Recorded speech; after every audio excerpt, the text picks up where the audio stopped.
Hello guys, good morning. എൻ്റെ morning ഇന്നത്ര good അല്ല കേട്ടോ. ഇങ്ങനെ അടുപ്പിച്ച് മഴ പെയ്തുകൊണ്ടിരിക്കുമ്പോൾ ഒരു വൈറൽ ഫീവറെങ്കിലും വന്നില്ലെങ്കിൽ അത് മോശമല്ലേ. ഇന്ന് ലീവായിരുന്നു. അപ്പോൾ പിന്നെ തോന്നി കാലത്തെ ഇതേ കൂടെയൊക്കെ ഒന്ന് നടക്കാം. നമ്മൾ കോലൊക്കെ കെട്ടി വെച്ച് നീട്ടിക്കൊടുത്ത മണി പ്ലാന്റ് ഇപ്പോൾ നല്ല അടിപൊളിയായിട്ട് വരുന്നുണ്ട് കേട്ടോ. എനിക്ക് സന്തോഷം വന്നാലും സങ്കടം വന്നാലും ടെൻഷൻ വന്നാലും ഒക്കെ ഞാൻ ചെയ്യുന്ന ഒരു കാര്യമാണ് ചോക്ലേറ്റ് കഴിക്കുക എന്നുള്ളത്. അത്ര നല്ല ശീലമൊന്നുമല്ല, പിന്നെ എന്ത് ചെയ്യാൻ പറ്റും. നമുക്ക് നല്ല കോൾഡും കഫൊക്കെ ഉണ്ടെങ്കിൽ ഇങ്ങനെ ആവി പിടിക്കുന്നത് വളരെ എഫക്റ്റീവാണ് കേട്ടോ.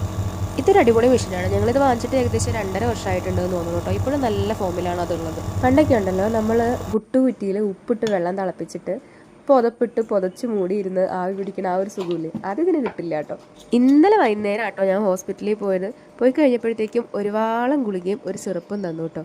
ഈ സിറപ്പുണ്ടല്ലോ, ഇത് നമ്മൾ ഒരു വട്ടം കുടിച്ചാൽ പിന്നെ കുടിക്കത്തേ ഇല്ല, അത്ര നല്ല ടേസ്റ്റാണ്. വീട്ടിലിനി വലിയ പണിയൊന്നും ചെയ്യാനില്ല കേട്ടോ. പുറത്താണെങ്കിൽ നല്ല തകർത്ത് മഴയും. പിന്നിപ്പോൾ എന്താ ചെയ്യുക, പുതച്ച് മൂടി അങ്ങോട്ട് കിടന്നുറങ്ങുക, എൻ്റെ തക്കുടുമോള് കിടന്നുറങ്ങണ പോലെ.